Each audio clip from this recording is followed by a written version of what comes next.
Somebody asked me, they say, well, in your first special that you got to do, you kept talking about this guy, this friend of yours named Felipe. Is he a real person? He is a real person, but he's one of these comedians who doesn't know when to stop being funny. And that's why sometimes it's hard to hang out with the guy, because, I know when to quit, especially around cops. When I hear, the joke is over. If I hear, you get an apology. My friend didn't know when to draw the line, and we're hanging out one day, and sure enough, freaking cop got mad. Oh, you think it's real funny, huh? You think it's easy to be a police officer? You see that scar? I got stabbed in 92. See that? Bullet wound 96. What do you got to say about that? And I was like, I have nothing to say about that. My friend Felipe is like, oh yeah? What are you doing? Fool, watch this. What are you doing? He grabs my shirt, pulls it up, tells the cop, fool, you see those stretch marks? Donuts, 1996. I said, dude, he's gonna kill us. I know, fool, but it was funny, huh? Good morning. It's Saturday, Enemies of My Country Saturday, January the 27th, and this is The True Conservative. Welcome to all the butchers, bakers, and candlestick makers out there. I'm Ron, your host, and the only true conservative in the United States today. So today, after the Serenity Prayer and the patriotic song of the day, we will have no free lunch, rules for radical conservatives, rules for retrogrades, rules for patriots, Bishop Barron, Ayn Rand, 33 strategies of war, and the enemies of my country. All that and more when I get back.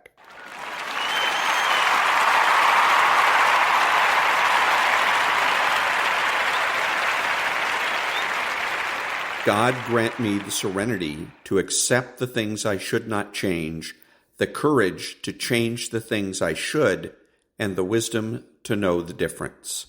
Amen.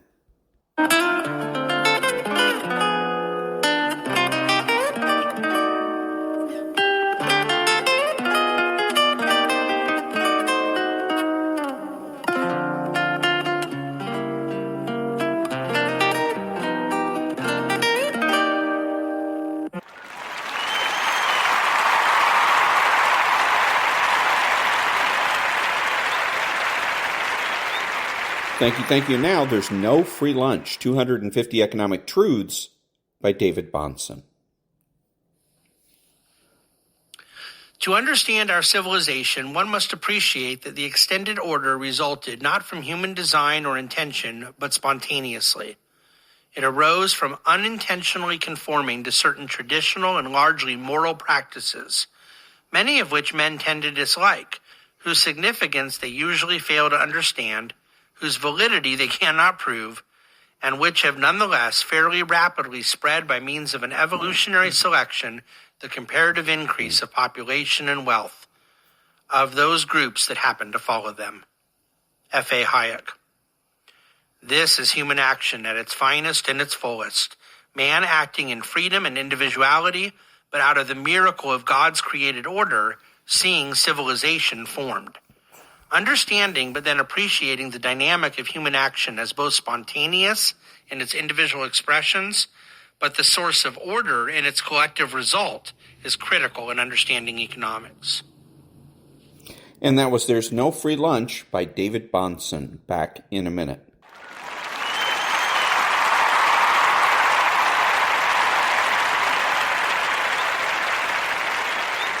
Thank you. And now, rules for radical conservatives. And the best part was, it didn't. Think about the raw power of the American experiment. An Anglo-Protestant country less than a century after its founding, swallowing up whole nations of starving Germans and Irishmen, fleeing Italian peasants from Calabria and Sicily, millions of shtetl Jews from the Slavic Pale, and not only survived, but prospered. Passing through the hard times of Hester Street and Hell's Kitchen, these groups fought their way into American society, became cops, lawyers, doctors, artists, musicians, performers, writers, and scientists, became as American as any nativist, thanks to the most excellent among them, who realized they were fighting not only for themselves, but for the whole group, and that their success reflected well not only on them, but on all the others, including the wastrels, gangsters, murderers, bums, layabouts, and the less successful lawyers. So we had to switch to Plan B. Plan B posited that there were, in fact, vast differences among ethnic groups, especially the ones that had not fared so well under the yoke and the lash of intolerant America. Why, just look at the Chinese, forced into coolie ghettos as they worked on the railroads, forbidden to marry white women, kicked out of the country when they were no longer needed for cheap labor, and forbidden to return for many years under the Chinese Exclusion Act. According to our theory, the Chinese and the other East Asians shouldn't have stood a Chinaman's chance of succeeding in America. Whoops, wrong example. Let's try another one. We cast our eyes around looking for the best victim we could possibly find. We searched through the serried ranks of the poor and dispossessed among all the peoples of the world, until our gaze at last settled upon black people. And suddenly, we could see the promised land of affirmative action emerging from the fog and haze ahead, like Shangri-La. Amazing to think they had been there all this time, right under our noses. But being Democrats, we had been turning those self-same noses up at them, which is probably why we missed them. We don't call the Democratic Party the party of slavery, segregation, secularism, and sedition for nothing. It's a title we've proudly earned practically since the day the party was founded, as what else?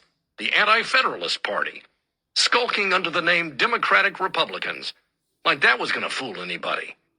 Yes, you read that right.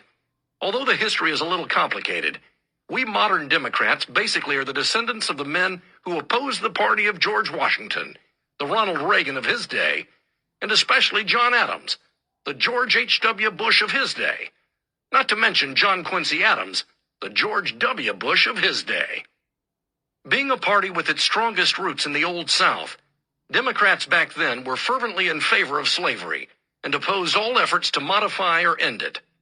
I don't want to bore you with the involved and complex history that resulted in the 3/5 compromise in the Constitution, in which black slaves were counted as 3/5 of a human being for apportionment purposes, lest the slaveholding South wield political power all out of proportion to its eligible voters, the Missouri Compromise of 1820, which regulated the admission of new slave states into the Union along geographical lines, and the Kansas-Nebraska Act of 1854, which repealed the Missouri Compromise and opened up slavery for a vote in new territories, which sent bloody Kansas into paroxysms of violence. No wonder we're always advocating compromise. It was in response to the violence that the modern Republican Party was founded that same year in Ripon, Wisconsin, making its mission to oppose the slavery-loving Democratic Party at each and every turn. 6 years later, they elected the first Republican president, Abraham Lincoln, whom we still have to pretend to like.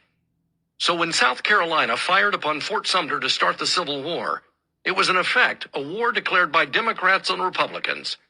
And from that moment on, the strife has not lessened, and black people have been caught in the middle ever since. You didn't hear much tolerance noise out of us in those days. In the meantime, we fought a rearguard action against civil rights.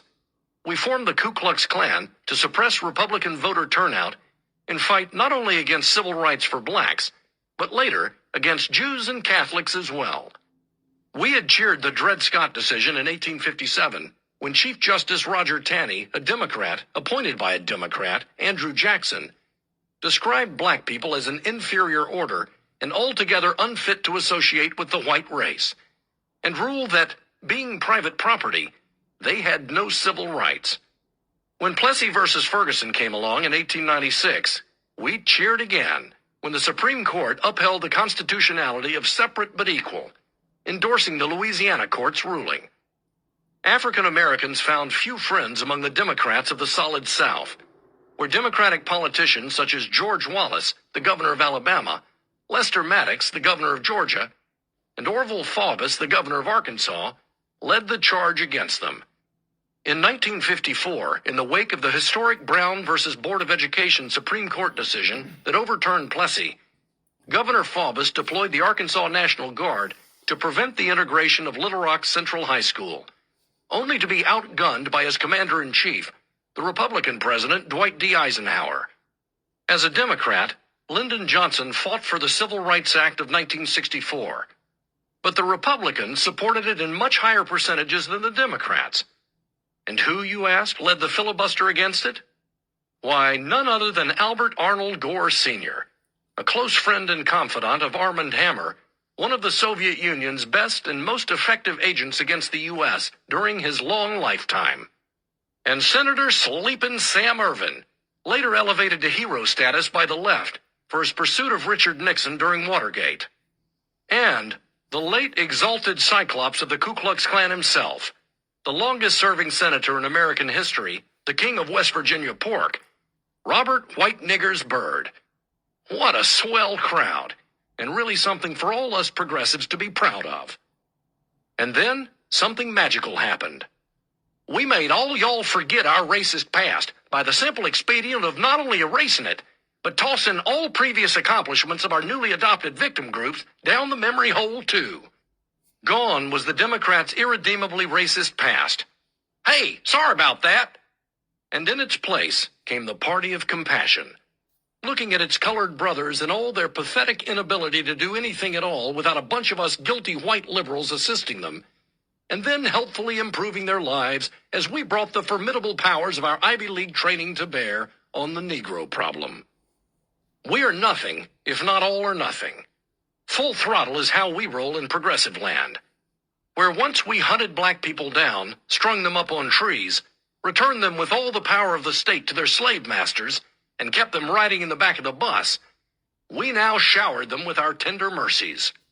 It began during the self-same civil rights movements that Robert Byrd, Sleepin' Sam, and Albert Arnold Gore Sr. had tried to stop, when Northern liberal Democrats headed below the Mason-Dixon line to confront their Southern brethren. Suddenly, the personal was not only political, it was regional, and FDR's coalition began to break apart as Bull Connor battled Michael Schwerner and Andrew Goodman for the soul of Yonapatawpha County, or wherever. Then came our best trick of all. Some disaffected Southern Democrats began to switch parties. It began when Strom Thurmond, the governor of South Carolina, that pesky state again, ran for president in 1948 on the Dixiecrat ticket, garnered more than 1 million votes, won several states, and collected 39 electoral votes.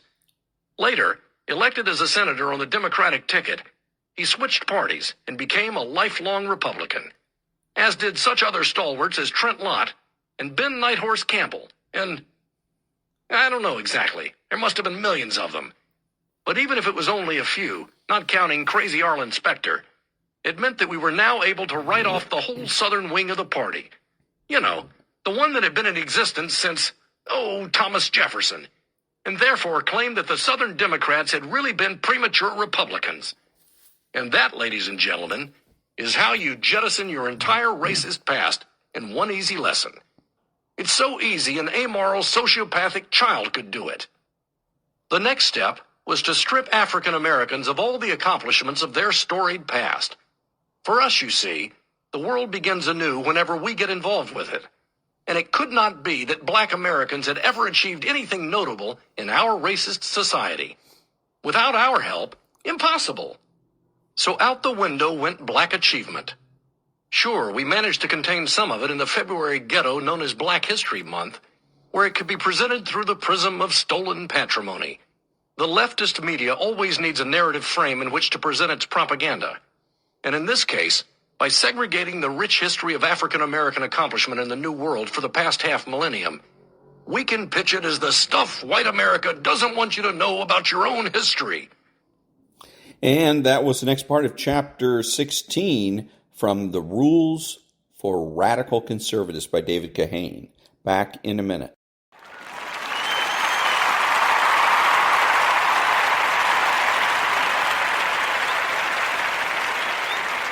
Thank you. And now, Rule 25 from Rules for Retrogrades. Rule 25. The root of cultural decay is feminism. End feminism to end radicalism. The family is the building block of society. It is the wellspring and training ground of future generations. It is the natural setting where the virtues are learned: piety, morality, prudence, frugality, decency, etiquette, and every good thing for our youth. As the family goes, so goes society. It is precisely for this reason that the family has found itself under full-fledged radical assault in the past half-century. If radicals succeed in rending asunder the family, in re-educating our kids, they will have won the culture. This is why Vladimir Lenin boasted, "Give me just one generation of youth and I'll transform the whole world." The primary vehicle that radicals have used to undermine the family is feminism. It is a bald-faced lie that the purpose of feminism is to achieve equal rights for women. That's merely the party line, fed to the ignorant and the bitter. The animating purpose of feminism has always been the overthrow of the patriarchy, the headship of men in society, and particularly in the family. It is a little-known fact that, even as far back as the 1848 Seneca Falls Convention, the coming-out party for first-wave feminism, the attendant bluestockings declared, quote, "The history of mankind is a history of repeated injuries and usurpation on the part of man toward woman, having in direct object the establishment of an absolute tyranny over her, and that, in the covenant of marriage, the wife is compelled to promise obedience to her husband, he becoming, to all intents and purposes, her master." Unquote. Empowering women legally and politically is, for feminists, but a mere means to end patriarchy. Once the rightful leaders of the family, fathers, are deposed, radicals know that they will be free to remake the family into an arm of their apparatus, or at the very least to dismantle it as a bastion of the old order. Like Maleficent from Sleeping Beauty, radicals fear nothing as much as the righteous, broad-shouldered man. However, patriarchy will not lightly be cast off. It has been willed by God from the beginning of creation. This is the reason why Adam had authority over Eve, as evidenced by him naming her, even prior to the fall, in the state of original justice. It's why God empowered Abraham, Noah, Moses, Aaron, and Joseph to guide his people. It's why Christ selected 12 men to be the princes of his church. It's why there continues to be, as a matter of Christian doctrine, an all-male priesthood.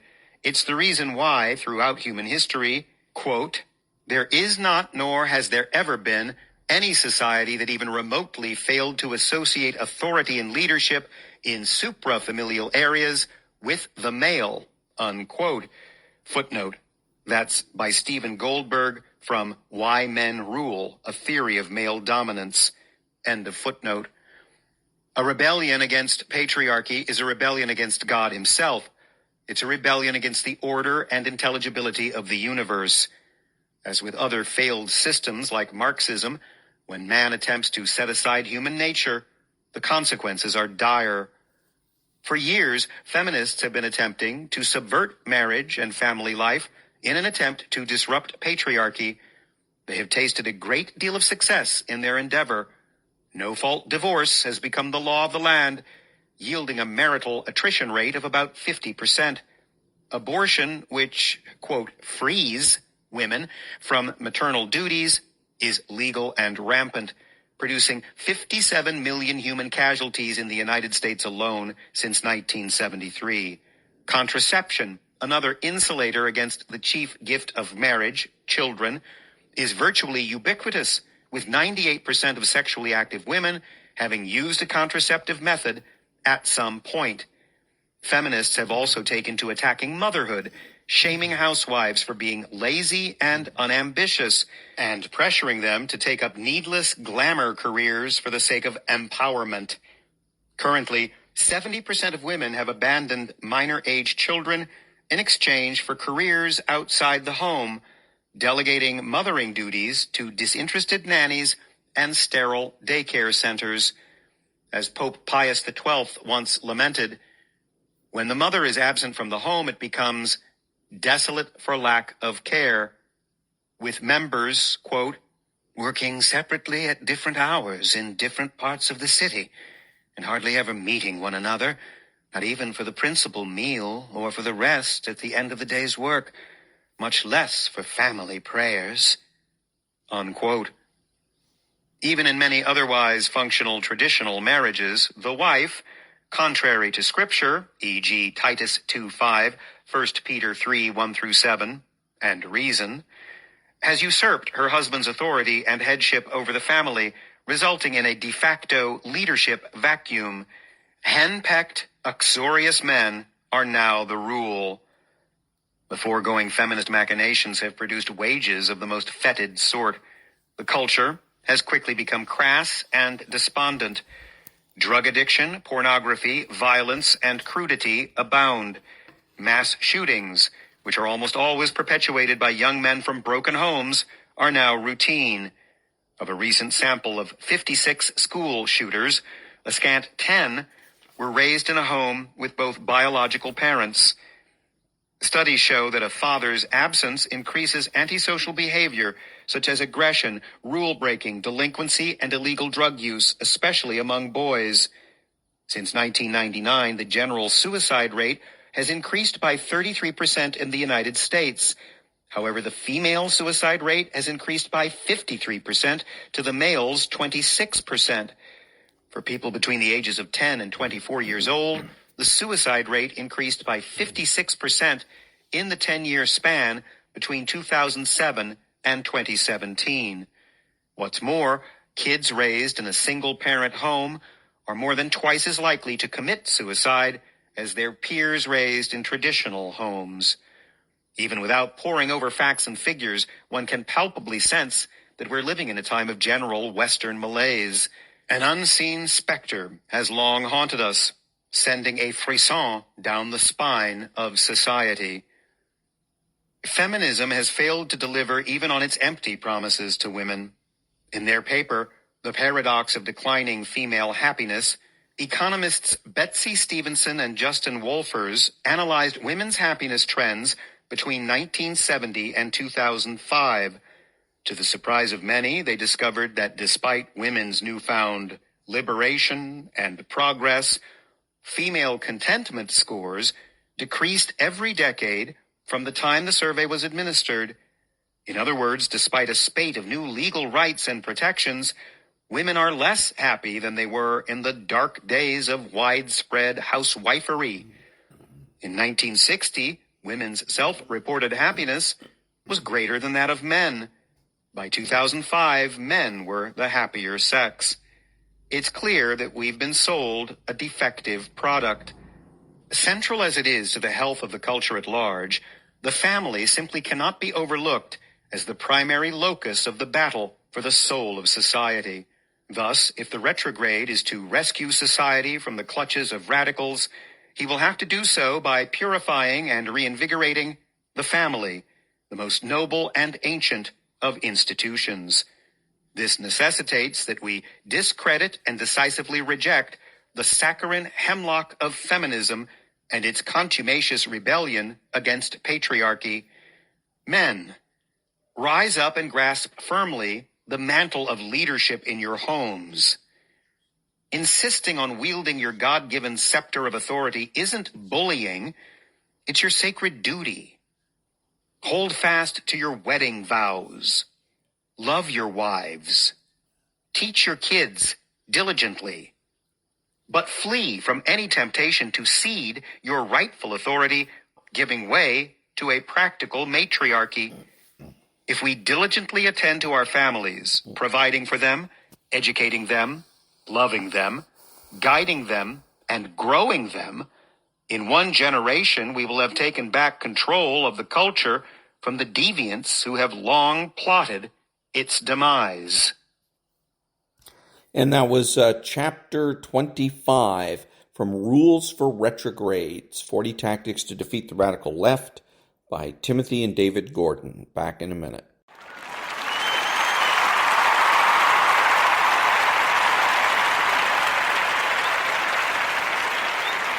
Thank you. And now, Rules for Patriots by Steve Deese. Oops. Moralex also asserted McDonald's currently spends 17.1% of its revenues on labor, when in reality it's almost double that. Oops. Since many McDonald's franchises are owned by small business owners, the average annual cash flow for a McDonald's franchise is only $275,000, and the average franchise experiences 43% staff turnover each year. That means doubling wages would actually require layoffs. In addition, that's not even counting the impact of the Obamacare employee mandate on these small businesses for employees working more than 30 hours per week. Oops. Furthermore, the typical household consuming McDonald's has an average annual income of $60,000 a year or lower. Since at least 1/3 of the cost of increased wages would be passed on to customers, you're not promoting a living wage, but really you're waging war on the middle class. Oops. Now, I give credit to the Huffington Post for running a thorough correction, but the truth is this was an unnecessary hit to its credibility. All they had to do was look at what their owner does to maintain her wealth to realize they were being scammed. Final question. Why do people disagree about the truth? Answer. Without an agreed upon fixed standard, everyone becomes wise in his own eyes. Everyone believes their truth, which means somebody's truth isn't true.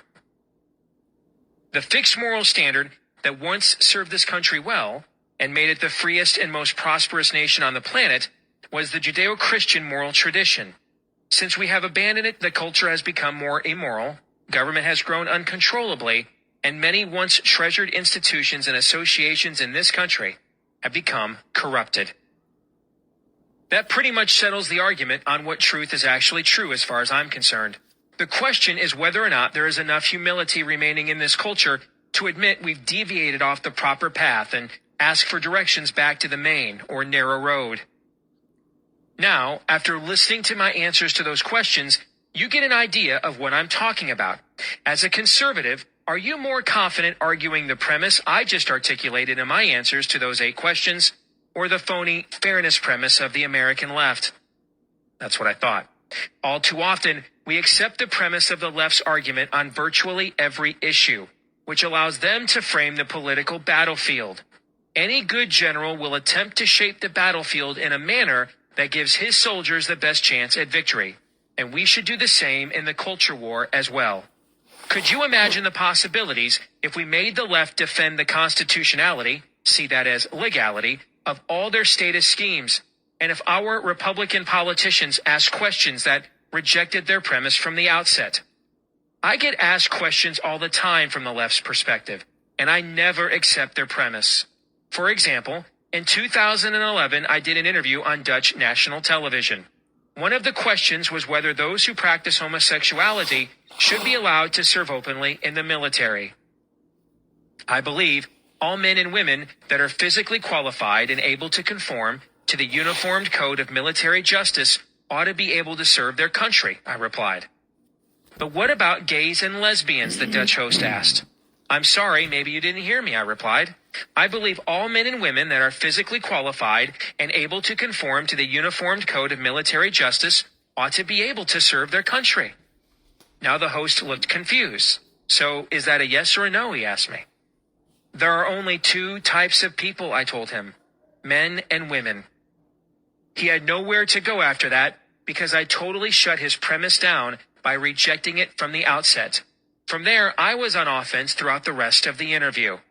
Recently, I was asked by a newspaper reporter to comment on a story he was working on regarding the perception conservatives have a monopoly on the American flag and patriotism. The story centered around a liberal activist who was sewing into an American flag an anti-marriage, pro-immorality speech by Hillary Clinton as a protest against this perceived bias. Do you think the American flag is seen as a conservative symbol, he asked me. I answered, the American flag is a symbol of the virtues and values the generation that devised it and died for it intended it to be, which they enshrined for future generations in the Declaration of Independence and U.S. Constitution. Those virtues and values should defy labels except American. Unfortunately, as we cascade over the postmodern cliff, all such absolutes are now considered negotiable. Do you think it's appropriate to incorporate the flag into progressive liberal messages like a pro-gay marriage art project, he followed up. I think our society is better off when we conform our beliefs to the virtues and values that define the American flag rather than conforming what the flag stands for to suit our own personal whims, desires, and agendas, I answered. What's your response to the claim that conservatives have an unfair monopoly on the flag? He asked for his final question. It's clear from their own writings and actions what values and virtues our founders intended the flag to stand for. There is a God, our rights come from him, and the purpose of government is to protect those God-given rights. That's how I responded. I went on to say, that vision should transcend our current petty political labeling, and if your particular agenda doesn't reconcile with that uniquely American vision, the problem is you, not the vision. Nowhere in this dialogue did I accept the premise of the questioning, which was that the country is so divided that we have multiple interpretations of traditional Americana. Nothing could be further from the truth, for we do not get to interpret the meanings of such things when the authors themselves left such a clear record of what they meant. That is social reconstructionism, and if I accept the premise of these questions, I am accepting the validity of that pagan and un-American philosophy, which means we never arrive at the truth and just keep arguing our own perspectives. If the leftists want to make the case what they believe is in line with the founding vision of these United States, then by all means, go back into the historical record and make that case. Except they won't, because they can't. There's a simple reason why the left doesn't pay as much homage to the founding of this country as we do. And it's because most of what they believe is contrary to it, which is why they've had to take over the schools and scrub that history from the textbooks. Even one of the left's favorite founding fathers, Thomas Jefferson, was so conservative compared to most liberals, they'd peg him with their favorite word for conservatives nowadays, extreme. Proving yet again that whichever side's premise is argued in the argument always wins was McCain-Palin in 2008. During each of the debates that year, including the vice presidential showdown between Sarah Palin and Joe Biden, the Democrats argued the economic collapse happening at the time was the result of too much deregulation, when the exact opposite was true. Not once in any of these debates did McCain-Palin defend the free market, and they just accepted the premise of the Democrats' phony arguments. An economic crash from too much big government resulting in President Bush insanely saying, "I'll suspend free market principles to save the free market," was the perfect time for the Republican presidential ticket to take the national witness stand on behalf of free enterprise. It gave McCain-Palin a chance to triangulate between the unpopular Democrat Congress and the unpopular lame duck President Bush and channel the angst of Joe the plumber as our champions to take on the ruling class. Instead, the premise of Obama-Biden that government wasn't tinkering with our economy enough was allowed to stand. In the minds of voters, an attack unanswered or a premise unchallenged becomes true. So the American people took their cue from that and voted for more big government by voting for Obama-Biden. And they've been suffering for it ever since. Proving those who do not learn from history are doomed to repeat it. Not once but twice during the 2012 presidential debates, Mitt Romney failed to confront President Obama on his version of the events that led to 4 dead Americans at the Benghazi terrorist attacks. Romney allowed Obama's false premise to be asserted on the biggest stage of the campaign, thus allowing what should have been an issue that toppled the Obama presidency to become a strength prior to voters heading to the polls. It wasn't until after the election and congressional hearings featuring several Benghazi whistleblowers, all of whom worked for Obama, that the president's account proved to be false. By then, though, it was too late, and those 4 dead Americans and their families still have yet to receive justice as of the time this book was written. One of the reasons we see so many Republicans accepting the premise of the left's argument is because they don't possess a solid worldview. Thus, most Republicans end up being defined by what they're against and not what they're for. Without a premise, they're just playing defense and often end up opposing things like homosexuals marrying because it's icky, not because they have any principled basis for doing so. Once the left exposes that, they cave on a moral issue like marriage because they can be exposed as hypocrites for their own private sexual behavior. Heck, most Republicans don't know what they're for beyond their beating Democrats. The left is always advancing its premise, and too many Republicans don't have one, which means unless we the people step in, we end up allowing liberals to frame the argument. We can step in when it comes to voting, but at some point we need to actually elect politicians who can advance our premise in the arena of public policy. Otherwise, we'll continue going forward over the cliff the left has us headed towards. The only debate will be how fast over that cliff we go. And that was Rules for Patriots, How Conservatives Can Win Again by Steve Deese. Back in a minute.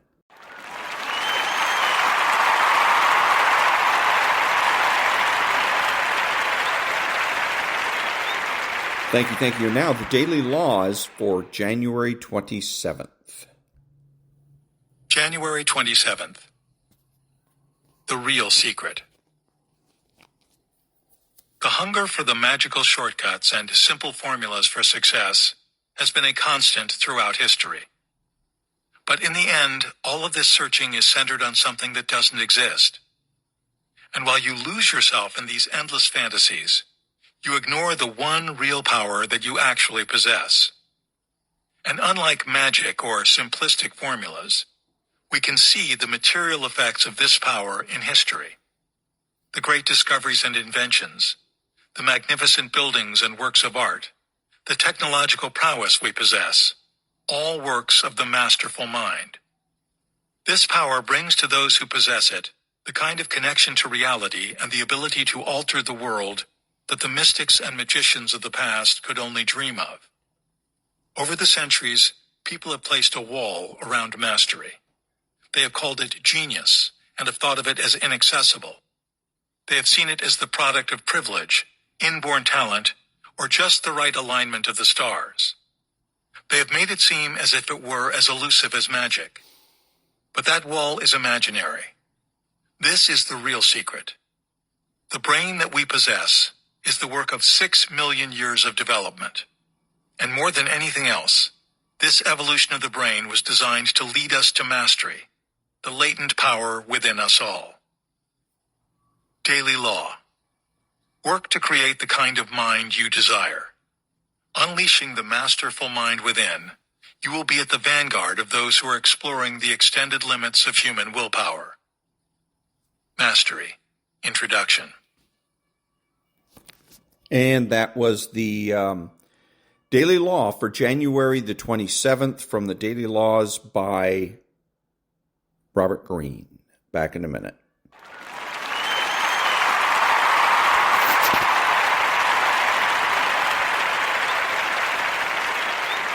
Thank you. And now, Bishop Robert Barron.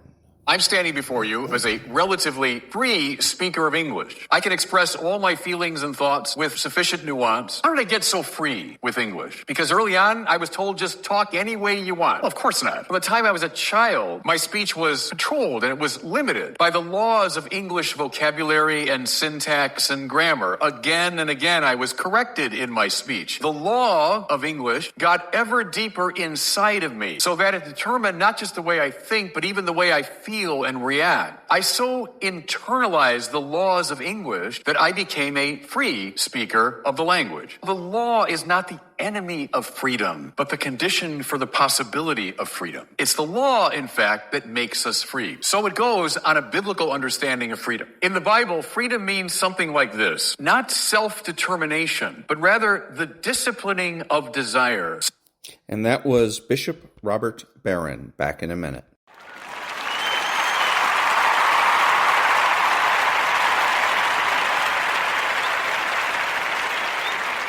Thank you. And now the Ayn Rand thought of the day. Quote, in Western Europe in the pre-industrial Middle Ages, man's life expectancy was 30 years. In the 19th century, Europe's population grew by 300%, which is the best proof of the fact that for the first time in human history, industry gave the great masses of people a chance to survive. If it were true that a heavy concentration of industry is destructive to human life, one would find life expectancy declining in the more advanced countries. But it has been rising steadily. Anyone over 30 years of age today, give a silent thank you to the nearest, grimiest, sootiest smokestacks you can find. Unquote. And that was the Ayn Rand thought of the day. Back in a minute.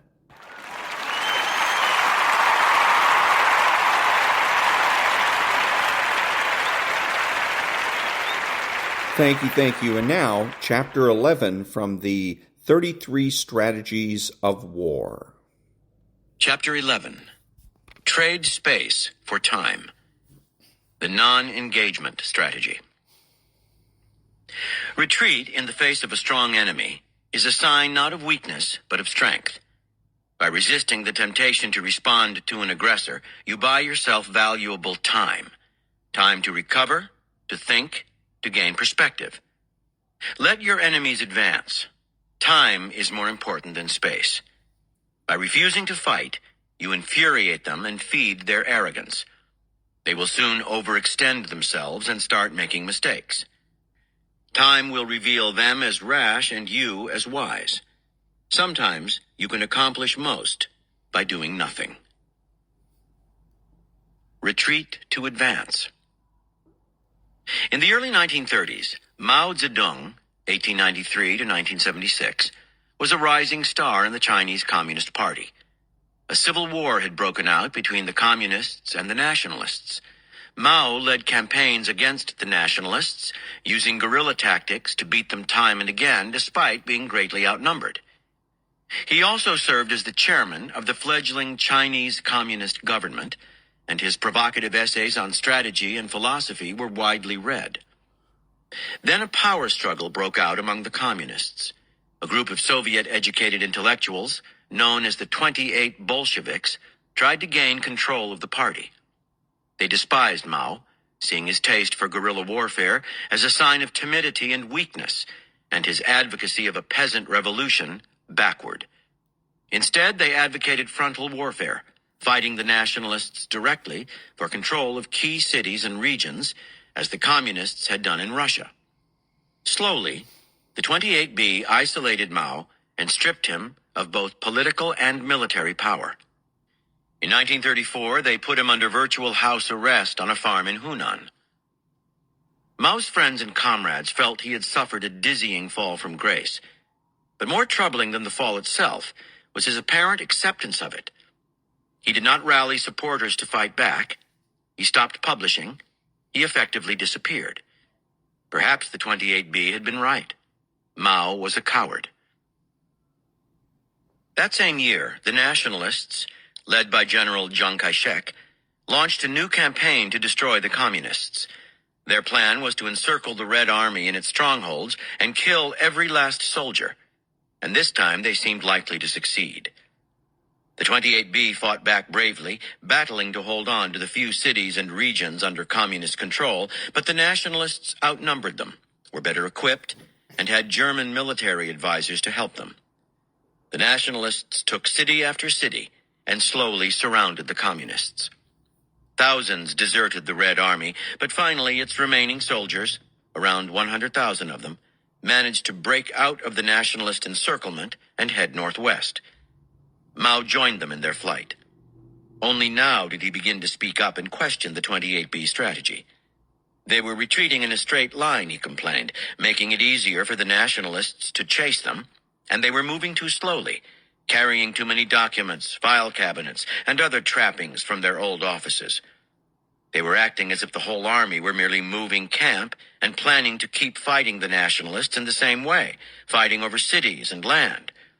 Mao argued that this new march should not be a momentary retreat to safer ground, but something larger. The whole concept of the party needed rethinking. Instead of copying the Bolsheviks, they should create a distinctly Chinese revolution based on the peasantry, China's single largest population group. To accomplish this, they needed time and freedom from attack. They should head southwest, to the farthest reaches of China, where the enemy could not reach them. Red Army officers began to listen to Mao. His guerrilla tactics had been successful before, and the 28B strategy was clearly failing.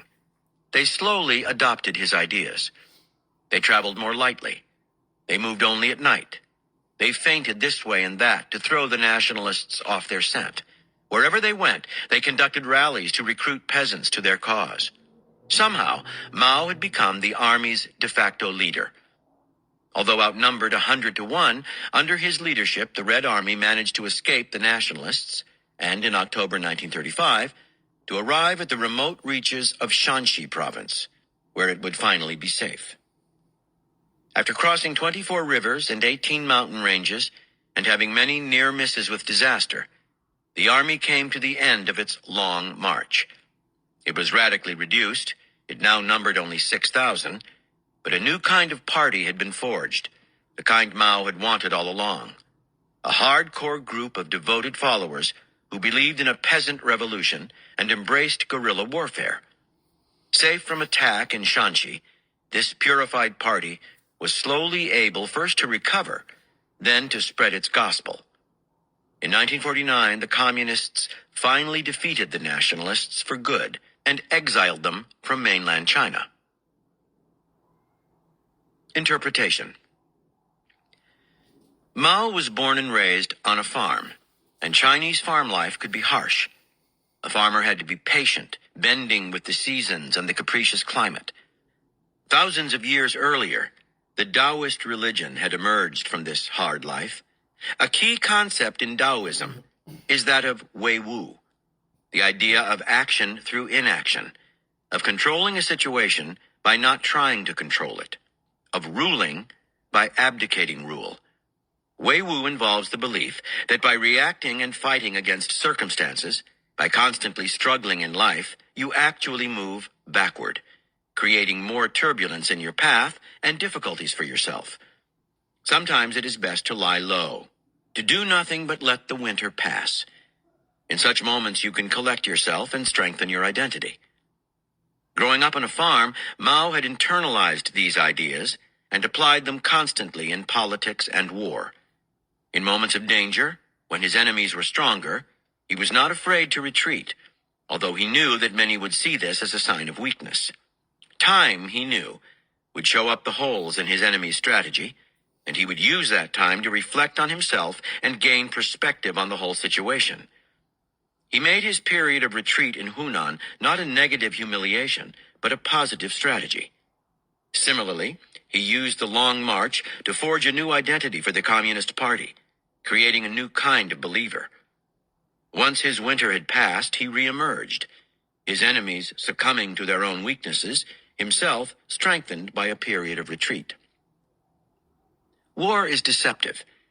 You may think that you are strong and that you are making advances against an enemy, but time may show that you are actually marching into great danger. You can never really know, since our immersion in the present deprives us of true perspective. The best you can do is to rid yourself of lazy, conventional patterns of thinking. Advancing is not always good. Retreating is not always weak. In fact, in moments of danger or trouble, refusing to fight is often the best strategy. By disengaging from the enemy, you lose nothing that is valuable in the long run and gain time to turn inward, rethink your ideas, separate the true believers from the hangers-on. Time becomes your ally. By doing nothing outwardly, you gain inner strength, which will translate into tremendous power later when it is time to act. By Napoleon Bonaparte. Space I can recover. Time, never. Keys to warfare. The problem we all face in strategy and in life is that each of us is unique and has a unique personality. Our circumstances are also unique. No situation ever really repeats itself. But most often we are barely aware of what makes us different. In other words, of who we really are. Our ideas come from books, teachers, all kinds of unseen influences. We respond to events routinely and mechanically, instead of trying to understand their differences. In our dealings with other people, too, we are easily infected by their tempo and mood. All this creates a kind of fog. We fail to see events for what they are. We do not know ourselves. Your task as a strategist is simple. To see the differences between yourself and other people. To understand yourself, your side, and the enemy as well as you can. To get more perspective on events. To know things for what they are. In the hubbub of daily life, this is not easy. In fact, the power to do it can come only from knowing when and how to retreat. If you are always advancing, always attacking, always responding to people emotionally, you have no time to gain perspective. And that was the beginning of Chapter 11, Trade Space for Time, from the 33 Strategies of War. Back in a minute.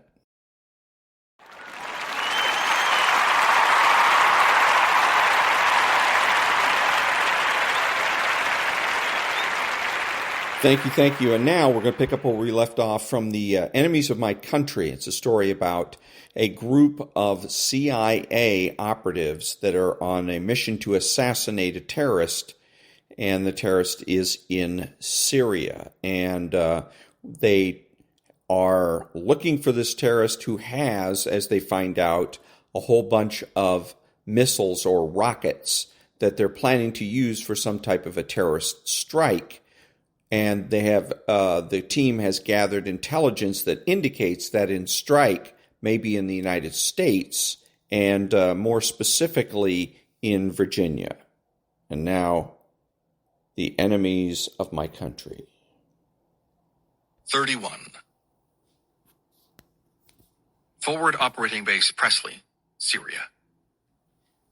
Ian paced the conference room, his mind racing in an attempt to piece this thing together while his team sat around a single fold-out table covered in empty beverage cans and food trays.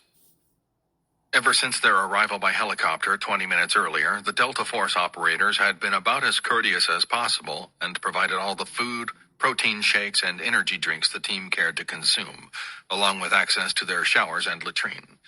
They'd even assigned 2 escorts to take Nizar to the dining facility on base before leading the team to this conference room where they could have some privacy and taking David to their ops-in so he could speak with Duchess.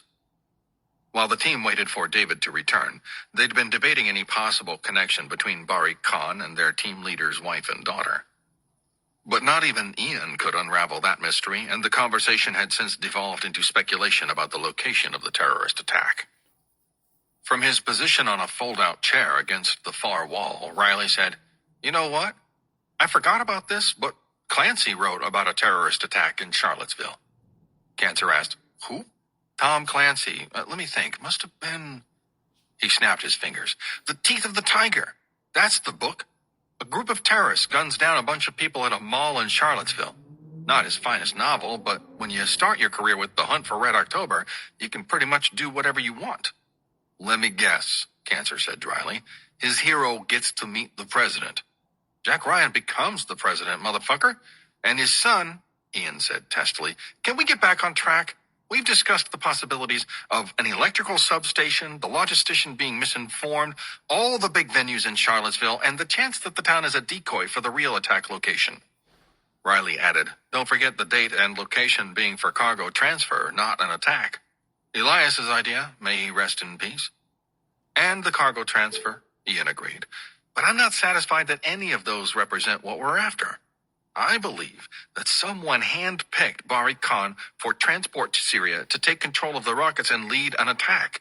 And while we can't yet begin to answer who that someone might be, we can infer from the seemingly impossible connection between an attack in Charlottesville and the link to David's family that none of this is a coincidence. All of it adds up to this thing being much bigger than we thought." He went silent as the door swung open. David entered the room and slammed the door shut behind him. "I just got off the phone with Duchess," he said. "She told me the agency has identified the primary target but wouldn't tell me what it was. Claims that my family's names were off the employee roster of the university hospital, which is a secondary target to kill survivors from the first. I don't buy it." After a moment's pause, Worthy asked, "Did she say we're fired?" "I'm not sure." "Doesn't matter." "Why not?" "Because we're running our own op now. Whatever's going to happen in Charlottesville, you 4 fuckers are the only ones I trust to stop it. I say we get back, refit our equipment, and have Ian get to the bottom of this before anyone goes home. You guys in or out?" Cancer replied without a beat of silence. "In ancient Greece, the politicians couldn't agree on anything, including the color of shit. Their nation survived because when all their leaders were arguing in a tent, one guy put their warriors in a position where they had no chance of retreat. So they had to fight to the death or face annihilation. That was Leonidas at the Battle of Thermopylae. It was Themistocles at the Battle of Salamis. Riley recoiled. What are you, a military history major? Cancer gave a half-hearted shrug. If I'm not at war, I'm reading about war. And I don't mean your bullshit novels. But my point stands. The administration and the agency are too concerned about political consequences. They can't make the hard decisions, but we can. We're the guys who have to do the killing. If we don't stop Barry Khan, he's going to set the world on fire. He looked to David. So I'm in. We go rogue together, or not at all. Worthy nodded. Well, if you two are going down in flames, it's sure as hell not going to be alone. I'm in. Riley stood from his chair, snatching an empty soda can from the table and crushing it against his forehead. I've gone along with too many of your dumb ideas to quit now. He spun and whipped the can at Ian, who gave a displeased grunt as the can's remains hit his chest. Lord knows you four are too dumb to figure it out, especially you, Riley, so I suppose I'm in. And if it were my family's names we found on that objective, I know you'd do the same for me. Well, Cancer said, maybe to save your dad, sure. There was a murmur of agreement, and Riley took his seat with the proclamation, no one's fucking with Mad Dog on our watch. Worthy asked, David, why don't you buy the hospital connection for your wife? You think Duchess is lying? Or just mistaken? Don't get me wrong, he replied. I don't trust Duchess any further than I could throw her underwater. But even if she's trying to help, she's only looking at the current facts. My gut tells me that's not where the answer lies. I can't chalk any of this up to coincidence. Barry Khan could choose any major city in the world. He should be hitting China and not the U.S. And if he's going to the trouble of shipping rockets across the Atlantic, there's no shortage of targets on the eastern seaboard. Charlottesville is too obscure, too far inland to make sense. I'm thinking this has something to do with our previous career. Cancer folded his arms. It's possible. Keep in mind, Duchess found you in the first place because you were ratted out by an enemy survivor. That's true, but that guy has since died at a CIA black site. And to the best of our knowledge, he was the last survivor because we killed the rest. But to date, I've pissed people off. You mean killed people? Semantics, David said. Let's say I've accrued enemies for good reason in, let's see, Somalia, a couple South American countries, Myanmar, and Russia. I know you've been to a lot more than that. Cancer grinned. I've been to a few, but Syria was notably absent from the list until recently, and I've never been to BK's backyard in China either. So I don't see the connection there. Maybe a better question is, who would want to kill us? Jesus, man, throw a dart. How many criminal syndicates have we operated against? How many terrorist organizations? Maybe we're looking in the wrong place, Riley chimed in. What if it's someone from the outfit? David looked as if he hadn't considered that. There were surviving members of their former mercenary unit, some who knew David's identity. But in the end, he shook his head. I just can't see it. Those men were allies to the last. They were paid well for their services, and we went to what most would say were great lengths to assure their survival when no one else would. You have someone specific in mind? No, Riley said. I don't. Then Ian offered, I don't trust Duchess any more than you do. Worst case scenario, she could be holding our families as bargaining chips in case things go sideways and one of us wants to wear a white hat to the press. The threat of putting our families at risk would shut us up pretty quick. David ran a hand through his hair.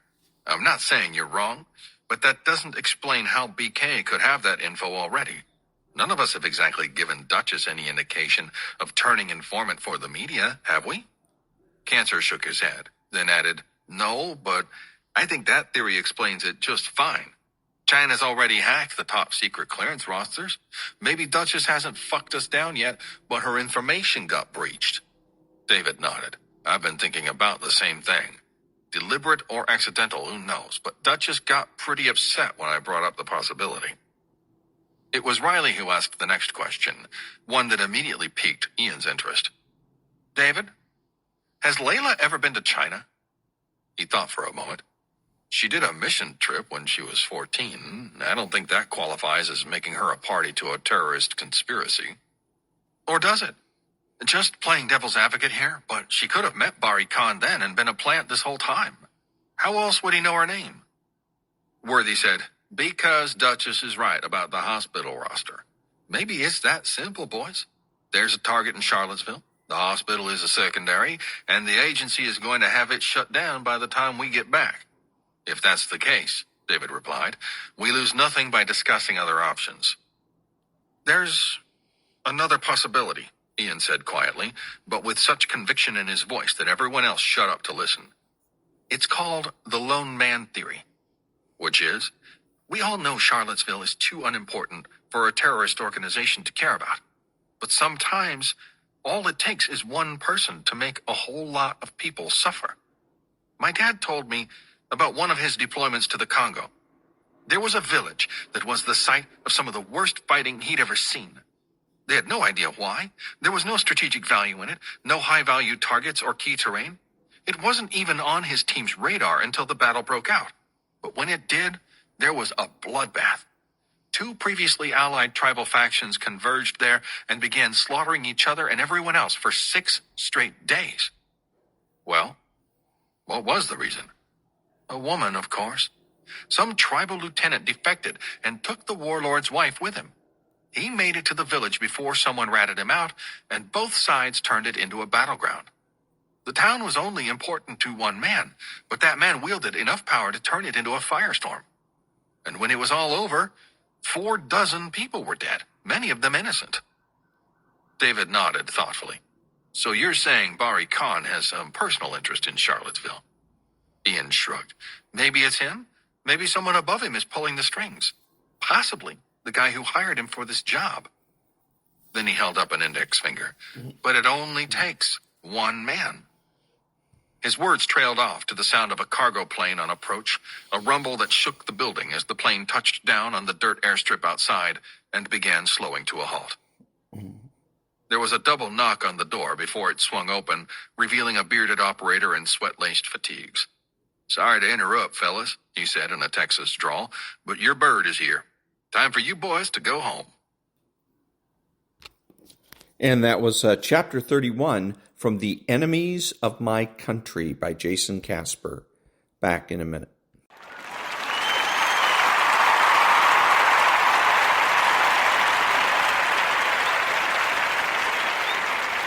Thank you. This is Ron, your host, the only true conservative in the United States. Today, bidding adios to all the butchers, bakers, and candlestick makers out there and reminding you to be honest, smart, and beautiful, and remember that the left has no authority, no power, and they can't win.